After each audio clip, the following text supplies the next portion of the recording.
Hello folks, my name's David Edgar, I'm the host of Heart and Hand, the Rangers podcast, and I'm joining you tonight after Rangers defeated Kilmarnock by 4-2 at Rugby Park.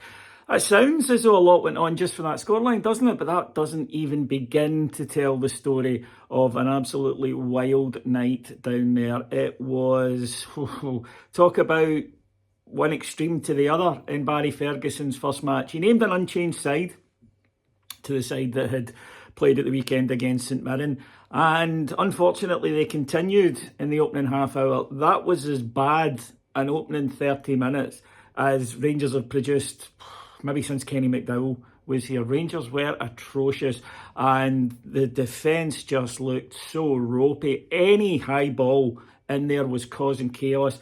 Enciala and Proper were getting bullied.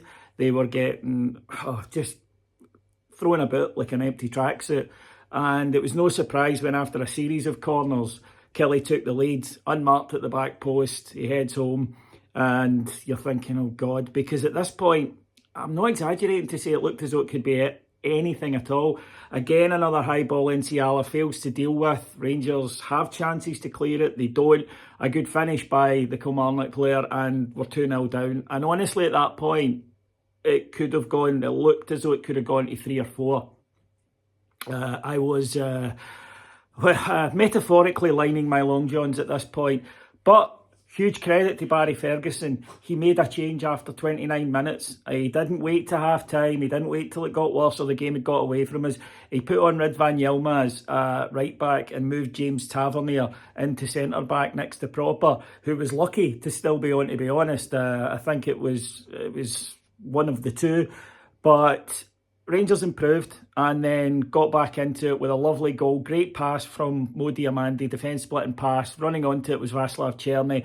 He's good with those finishes, 15th of the season for him, and that put us in it. And we could have been in at half-time level. Cyril Dessers has missed 2 absolutely brilliant chances. We got the full Dessers experience tonight because when the second half started, he was a man possessed. I don't know what the coaching side said at half-time.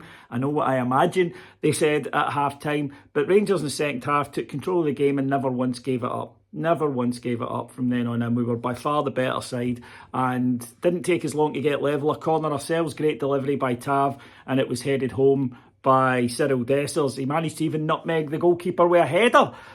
We know he loves a nutmeg. And then a really superb goal. A wonderful pass by Ridvan Yilmaz. I don't think he's ever hit the ball like that in his life before. Right over the top, lofted.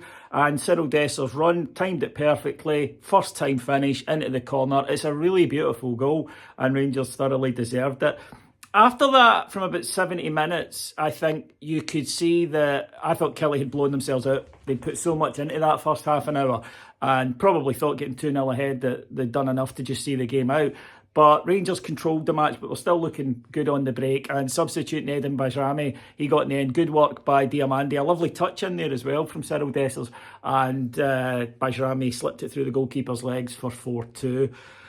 It was a real extreme. I mean, our record at Rugby Park, we've lost 6 of our last 10 visits before tonight down there is bad. So to go there and get a victory at any point is pretty good, but to go there and get a victory after 2-0 down in one of the most horrendous half hours of football that you'll ever see, you've got to give Barry Ferguson and his team credit for that, because I think we would have started that match like that if Philippe Clement had still been the manager, but I don't believe we'd have finished it like that if Philippe Clement had still been the manager.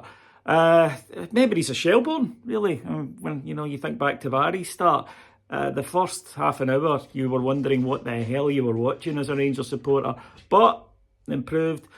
And yeah, it's great because it's Barry, it's Alan McGregor, it's Neil McCann and Billy Dodd. So it's great that they've got the victory there. But I just think from Rangers fans, we just want to see some good football.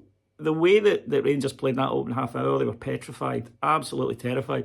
So to dig that out shows something that I haven't seen too often from them this season, unfortunately. And, tonight they deserve a bit of credit. Long term, obviously, things haven't changed. We know we need players in the summer. But tonight was about getting a victory for the new gaffer in his opening match, and they done that for him, so a wee bit of credit there. But oh my God, this team, they're just, you could not script them. It's that simple. Right, folks, thanks for joining me. If you want more coverage of this, go to Heart and Hand on Patreon, which is patreon.com/Heart and Hand. And I'll be back on Saturday. Could we just please have a routine home victory, Rangers? That would be good for my ticker. Thank you very much for joining me, folks. I'll speak to you on Saturday. Bye-bye.